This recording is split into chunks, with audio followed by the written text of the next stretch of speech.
Yes, Dr. Paul Alaje is the Chief Economist at SPM Professionals. Dr. Alaje, thank you so much. You and I looks like we're doing our show a bit today, but it's fine. Good morning. Welcome. Thank you so very much for having me. Good morning, sir. Good morning. Welcome to the program. Before we start with the things that will need a bit of explainers in terms of the refinancing deal with Operation Gazelle 2 of the federal government with Afrexim and then the debate that has ensued. Before we get to the deeper issues, let's talk about the cost of living. One of the things that ensued and that has cost a salvo with the Catholic bishops visiting the president was when the president said that the quality of life has improved in Nigeria, is better. Well, that is debatable because that is contrary to the position of his own Minister of Finance, who said that Nigerians, we have 5% unemployment rates and then 60 to 70% poor people in Nigeria. So whether it's multidimensional poverty in excess of around that or normal poverty, which is income poverty, multidimensional accessibility poverty. So there's a downside risk to the economy when it comes to those things. And of course, he played up the macroeconomic numbers as a foundation that will trickle down, which hasn't. I was surprised, Dr. Alaje, that my wife was telling me, I did not know, to be very honest, that a kilo of turkey is now more expensive than a kilo of Titus fish or something like that. There's a way, I did not know. That Titus fish a kilo, I think, is more expensive now than turkey. I think that's what I wanted to say. So I have what I call the egg standard. Egg standard is basically, I used to buy egg for 50 naira. Now I'm buying it for 250 to 200. So I want you to, with the data you have, respond to some of the assertions by the president, because the arguments on the bishop had, like Bishop Naika said, it looks like the president is not used to being told the truth. So he was a bit uncomfortable with that position, although he did a great job in pushing back. What is the truth about the state of Nigeria's economy in terms of trickle-down effect? Thank you so very much. It's important we lay this argument to rest, whether the Catholic bishop, what they said was in line economically or whether it's not correct. So I will start with what economics call the implication or the aftermath effect of policy decisions. In the case of Nigeria, we have seen quite a number of them, from tax reform to subsidy removal to exchange stability and so on and so forth. And before this time, you recall that subsidy got up to about 6.6 trillion naira. So when government said we're handing off subsidy, what government was saying technically was that we want federal government to get a portion of that 6.6 trillion naira, while the rest will be shared amongst subnationals and the local government. Secondly, the government has tried to defend the naira such that the exchange rate is not as strong as it was. Naira became really weak. So in economic, for a closed economy, even though Nigeria is an open economy, there are at least three components. We have the household, which the bishop are speaking to. And I want Nigerians to listen very carefully. The bishop are speaking to at least two of the components of an economy. We have the household, we have the firm, we have government, and if you are talking open economy, we have import and export. So, but for the sake of Nigeria, let me limit the argument so that I don't turn it to a lecture to those three components. Government is saying, guys, I used to support business and household. I'm going to answer off. Face economic reality any way it appears. The question will now be, what will be the new prices of things? The price of flight ticket for the rich, I'm going to start with the rich, it went almost times 3. The price of sachet water, which went from 5 to 10 naira to about 30 to 50 naira. What does that mean? Cost of living for both the rich and the poor has increased. Now there are other external factors, which includes war in Iran, which is even more recently, war in Ukraine, Russia, Ukraine, which has affected quite a number of other things, while the policy of government was still running side by side with several externalities. So getting some more revenue, and you have seen that reported by FAC, that federal allocation of accounts to the federation. You have seen that more money by the committee is now allocated to the federal government, to the state government, even to the local government. Where the problem lies is what the Catholic bishops are talking about. This money is not trickling down. poverty has elevated. Not my word, and not that of Catholic Bishop. But poverty in Nigeria was not this high, at least in the last decade. It was not as high as we have it. Now, what really matters? What can you really measure when it comes to whether the economy is better off or worse off? We can talk the numbers, and as an economist, I can give you the numbers and tell you what is happening to inflation, combine that with unemployment, combine that all of those.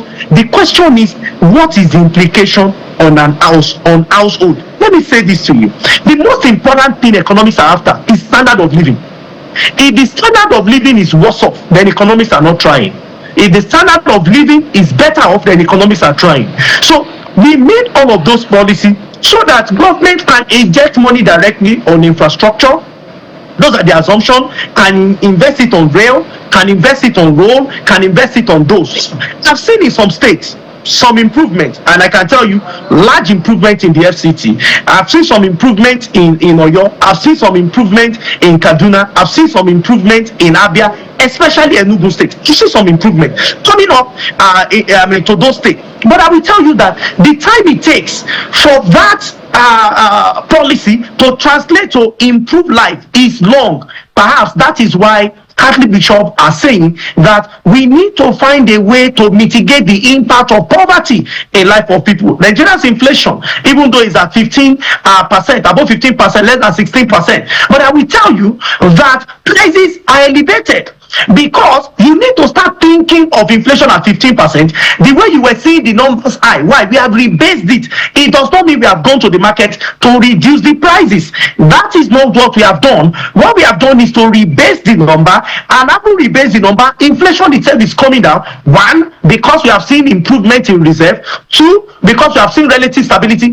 So the positives of policy government is making. But as this translated to income, labor, which I warned labor very vehemently, and I remember it was on this show, I started warning labor, do not settle for 70,000 naira. What you need to settle for as minimum, as of that time wage was reviewed, must be 100,000 naira. Today, labor is coming back to say, oh, this is no longer sufficient for us, because we knew, see, economics, we sit with the numbers, we will project the future. And perhaps that's different between us and accountants. Accountants are very wonderful colleagues, we have so much respect for them, but that benefit of looking at what your future will look like, we can tell you today that if you are not careful, if you don't change some of the parameters, your future may be miserable. Yes, unemployment is 5%, but you need to ask, 5% of what? The 5%, is it people like you who work 8 hours a day? That is 40 hours a week, and you can calculate what that will be in a month. No, the 5% you have is those who work only 1 hour. 1 hour. If you look at 2 hours is more. If you look at 3 hours is more. If you look at even 4 hours, the number we're using, the methodology we're using is over 30%. But we are talking of only 1 hour a week. What does that mean? If you call a Merua, some of my friends in the up north here, come and fetch water for me, and he does that 1 hour, and he doesn't have any other job till next week, according to our numbers, that person is now employed. Or perhaps if you have capacity to do more than he's doing, we can say he's underemployed. Does that depict the reality of hunger, poverty, and deprivation? The answer is no. But does that mean that the policy has not helped? I can tell you where the policy has helped. In terms of non-revenue to government, we have seen relative stability in exchange rate. We have also seen improvement in some key areas. So when Catholic bishops make their statement, it is important to note that that statement is extremely correct. And anyone who says that they are not correct in economics, I tell you, they are perhaps not telling you the truth. Well, Mr. Alaje, always interesting to listen to you speak about Nigeria's economy. You know, my colleague Jeffrey was talking about Turkey and Titus. For those of us, the masses, we don't even know what Turkey is again. I can't remember the last time. Maybe we're waiting till it gets to December. So that's the concern. It's a big issue. So let me ask you a very simple question, because the last time I remember I was on this program that you featured, you spoke about the fact that you have friends in government. Those your friends that are in government, are they proud of this economy as things stands right now? There are those who also say that this administration have been bad handlers of Nigeria's fiscal policies. I wonder what you say about these two questions before I come in. Well, first of all, regarding my friend relationship and conversation with my friend is purely private, and I'm even happy that they are in government, because things could be worse if they are not there. So my private conversation with my friend, I will keep that private. And I can also, the only thing I can say is that we speak, but they also show effort regarding what they are doing. A very popular professor of economics, I met him some time ago in one of the a national program that usually hold in Lagos, and the prof, he was one of the advisors to the former president. He said it is one thing, he said, Paul, it's one thing for us to advise, it's another thing for our principal to hear us. That is even if we see the principal as often as we should as a member of a committee, Presidential Advisory Council at the time. So I will not blame those who work in government, but I think, very importantly, Nigerian government needs to set up a structure where economists and those that are working within the financial sector, within the financial component of government, can sit with the president. And this is my recommendation to President Tinubu. It could be a weekly thing or a bi-monthly thing. They need to to together watch what the numbers are saying vis-a-vis what is obtainable in the market, what is obtainable in the real time. To assume that the number is saying this, especially when we have rebased most of the numbers. One, inflation. Two, unemployment, and quite a number of other numbers I can mention. Even GDP has been rebased. So when you look at the number and they are looking good, in economics, that is what we call rebasing effects. The matter may not be as good as we think, and it may not be as bad as the number is suggesting. If we look at it and we compare what the number is saying with what is happening in the real economy, then we can see whether we are making progress or not. And I know that government has capacity. Why? All the people in government came from us. We are the electorate. We are the one that elected them to office. So it's important for them to listen to us, from time to time, so that they know that truly there is proper representation. And anytime they come back to meet the people will say, we love your policy. Your policy has positive implication on prices, and the price, because it has positive implication on prices, we are going to keep you in power. So watch how I started: the people, the policy, prices, then you can retain power. When you break any of those pieces, I'm afraid the people have power, and they might tell people in power not to keep being in power. All right, let's move on from here, from the macro argument to the issue of borrowings. But this time it's about cash for crude. We did this in 2023 for an FX accretion, 3.3 billion Operation Gaza 1. We are gone for 2 now, 4.5 to balance up the ones we're owing before, or the balance we're owing 1.5. 1.5. Yeah. So added to this is 4.5. So when we clear that, we can do the math as how it comes to the volume of crude in terms of barrels of crude that is required. Government is quoting one thing. Some experts are saying the numbers are in excess from what government is quoting. But I want to read what the government officials had written in terms of their presser. They said the approval allows NNPCL Limited to refinance the outstanding balance of approximately 1.5 billion under the original 2023 facility, while unlocking an additional 3 billion in liquidity to strengthen the country's external reserves, support ongoing fiscal and infrastructure priorities of the government. And I know that our external reserve has pushed beyond $51 billion or 52 right now. Absolutely. As we speak. And then we've also reported that our revenue, though we have a revenue problem, but the target has been met, sometimes even exceeded from the numbers from the NRS. So people always get confused as to why do we need to continue to borrow if we have that much in our reserve, and this is part of FX accretion to fund some of the part of our project. I know borrowing is part of our preparation plan. Why do we need this? Are there no other hanging fruits we could use from the LNG, for instance, from condensate, which is part of the production in crude oil, to be able to offset some of these things that we're going for, new borrowings and mortgaging our future with forward sales of our crude oil? And even the issue I'm yet to find out. I don't know the official numbers. I think the first one's about 11% when you look at the premium on it and maybe the finder's fee, all of the things that are incorporated. But S&P, for instance, had upgraded us from B- to B, although it's a junk category, but it's an improvement. So now our credit rating should have improved, so our interest should reduce. So I want you to tie all of this together. So, well, I must say that I will start with where you stop. Our credit rating has improved, and when you look at our reserve, it has been elevated significantly. And if you also look at quite a number of other decisions that are improved, it has also freed the government, funds spent on subsidy and a number of that. And I must say that I totally agree with S&P improvement in rating, credit rating for Nigeria. It's important. But let's talk about this new borrowing. Before now, Nigeria, this is not the first time, by the way. So what we are doing is refinancing. That is getting new facility. And what are we using? We are using food. We are using our food. Before now, we are saving approximately, if I can give you what the number is, we are saving about 11,250 barrels per day. That's what we are saving from 90,000 barrels that we promised. Now we'll be doing 78,750 barrels. That is what we'll be doing under the new arrangement. Now, it's not much of whether we borrow or not. The question I ask often as an economist is, what are we doing with the money?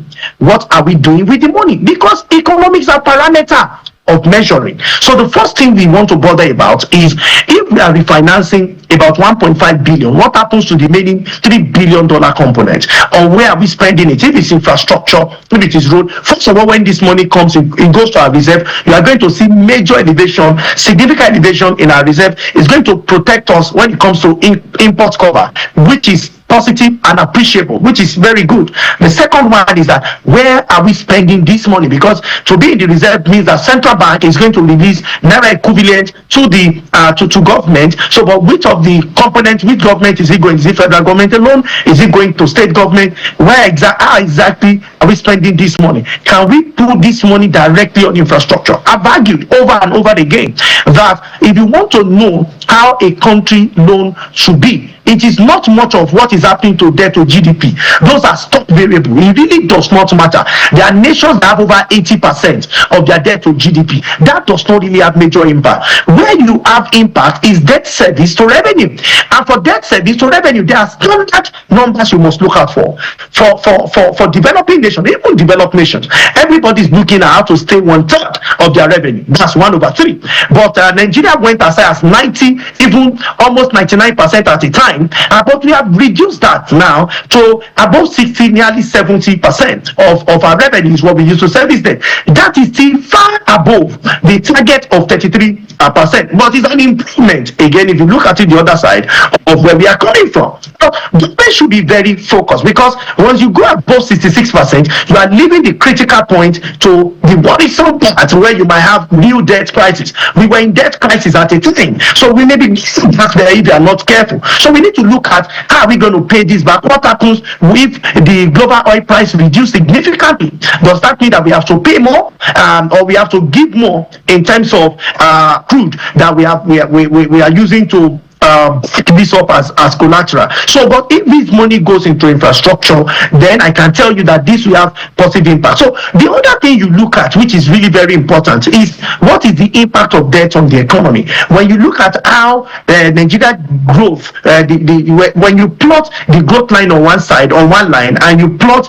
increase in our debt, that's debt increase in debt rate, then you see, are you having, is it positive? Is it showing that is it impacting our growth enough? For Nigeria, maybe recently we started to see some positivity, but before now, when you borrow, instead of the GDP even growing, the GDP was going, the GDP growth was actually reducing. But with the positive we are seeing now, I will tell you that where we put this money is where should take attention of those in government and also of citizens. It should never be anything recurring. It should be purely capital expenditure. And from the numbers, we are seeing that there are promises of these funds going into capital expenditure. So if that be the case, it is fine. But we need to watch out for how are we going to do it such that we don't unnecessarily elevate our debt service to revenue. If we can manage that, then it will be a good way to go. Well, clearly listening to your submission paints the picture that indeed Nigeria is facing really deep structural challenges, and the question as to accountability and transparency in terms of how these loans, mega loans as some will call it, are being what it's been used for is really a question that is begging for answer. But in terms of those loans, those foreign loans and all of that, I wonder how you think Nigerians can track exactly what these loans, mega loans, are used for. I mean, in terms of the milestones that the government will always say that how do you think Nigerians can perhaps maybe pay closer attention and track exactly what these monies are being used for? Well, a number of ways. We're going to look at it if they are budgeted for. If they are budgeted for, you are going to go physically. In fact, there are some NGOs, we have budgets, we have followed the money. Those are very fantastic non-governmental organizations doing excellent job, some of which I relate with, and I've attended some of their events to also see what they are tracking. We also have a number of independent research bodies, research organizations that you don't even come on air. People don't know them, that are really tracking this for not just for domestic reasons, even for external reasons. That is not even for Nigeria. They want to see how much is Nigeria putting into those. But what you need to watch out for is areas where has been passed in the budget, because ordinarily you should not be spending any money borrowed if it is not budgeted for. So you look at it, you can also see that when governments publish reports of what has been spent in terms of budget review. So you need to see how much was spent on the budget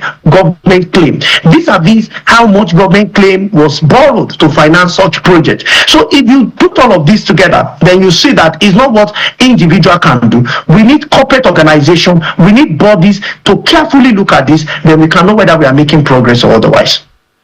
Dr. Alade, thank you so much as always for bringing your expertise for us. Well, the issue of the refinancing will continue to be a conversation as we get details. Some of us have specific things we're interested in looking at in terms of some of this loan,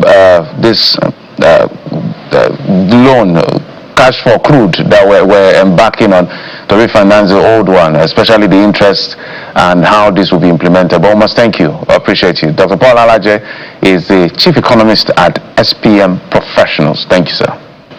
Thank you so much for having me. We'll take a break, and when we come back after this break, today just from issues around religion and the state to the economy, we'll switch gears to something of importance as well, which has to do with your health, my health, and the medical practice. In just a moment, stay with us.